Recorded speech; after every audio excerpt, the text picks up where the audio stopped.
So ito, yung first na cage. Bali ito pala yung nakuha ko. Ito yung kukunin ko pala. Ito po yung Bicol cross natin sa Tanaka Siamo. Hmm. Tsaka Plucker yung pares niya. Oh. May laying na din to eh. Yan, laying na yan. So mga ilang kilo yan? Estimate natin mga 3? Ito siya nasa 3.2. Oh. Kaya nga lang siyempre non-stop yung pag-breeding natin, Oo. sir. So nagre-range siya sa 2.9 to 3 kilos. Dahil hindi naman pwedeng masyadong mabigat. Opo. Dahil Tsaka hindi pwede mapilayan po yung ating manok, yung inahin. yung inahin niya. Tsaka meron ako dyan na na actually asel na Plucker to. Mura lang naman tong binibenta ko. Na post ko na din dyan sa Plucker na asel. Kaya nga 5 months lang to. Oh. Pero ready to breed na? Ano pa siya? 2 months to... Kasi mostly 7 to 8 months yung pag-breed ko. 5 months pa lang yan. So, mga hindi 3 months sila- pa? Opo. Medyo matagal pa. Oo.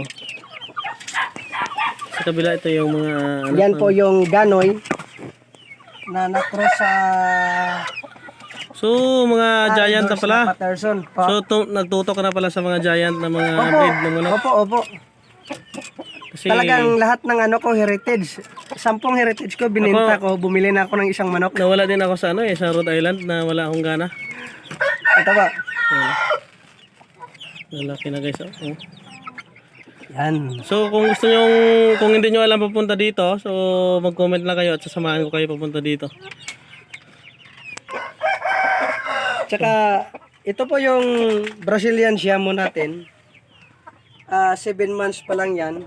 Ay nabili ko na sa 2.5. Actually 3,000 yan. Kaya nga lang siyempre may season pa lang nabili.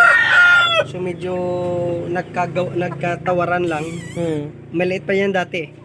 So tapos yan po yung Belgian Siamo natin. Laying na din yan. Oh, Ay laki ng puwito. siguro isang itlog na din.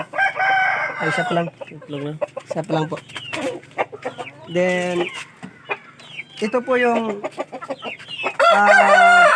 Belgian natin. Kay Dragon na Belgian. Ito po yung hindi naman mas malaki si Elfana. Mas malaki to tsaka matangkad si Elfana pero mas malaki to tsaka may tangkad din. Malaki yung kanya-kanya yung Belgian natin na malaki. Yan, oh. Yan. Bata pa, wala pang wala pang tahod yan. 9 months pa lang. So not for sale yan, not for sale. Not for sale lang sa ngayon kasi kinukuha na natin ng similya. Oo. Tapos dyan sa mga crosses, mga na-i-cross ko na iba, kukuha ko ng hen na malalaki. Tapos pipili na lang ko ako. Para at least dalawa o tatlo lang yung breed ko. Either Brazilian, Belgian, tsaka yung isa kong Bicol. Oo. Tapos Para ma-monitor mo yung lahi nila. Opo. Yun na lang para ma-convert ko na. Tapos ito yung natin, yung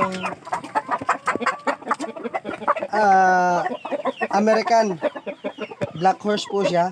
American Asel. Ito po, Asel talaga to. So ano yung pagkaiba ng Asel at saka yung Siamo?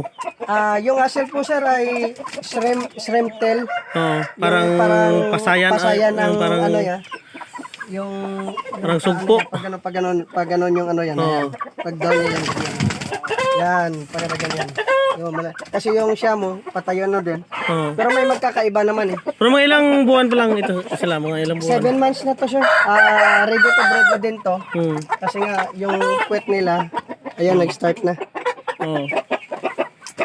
So ready to breed na yan. Silang tatlo, magkakapatid. Si Sampo, iniwan ko yung tatlo na selected.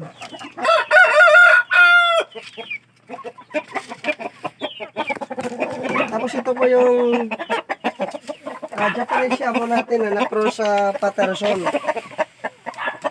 Ito po yung crosses natin na Siamo din. Crosses na din to. Hindi na siya pure. Hindi to pure Siamo. So, Bali crosses na din yung tawag natin dito.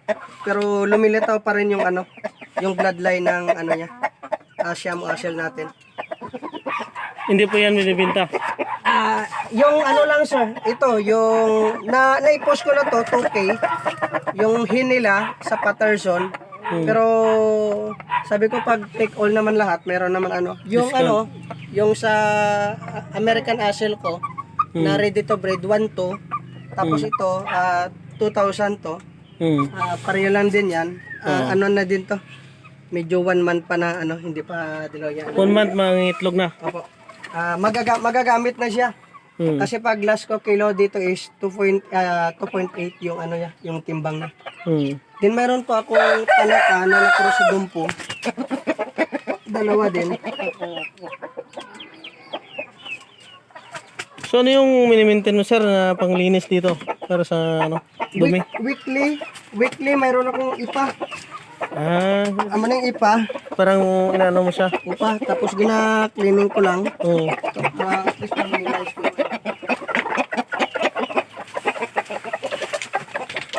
Ang lalaki nila no, pero hindi sila nag-aaway. Oo, sir. Magkakapatid kasi sila simula talaga ng maliliit pa sila. Oo. Ito Ito. po yung tanaka na dumpo na din. Oo. Hindi to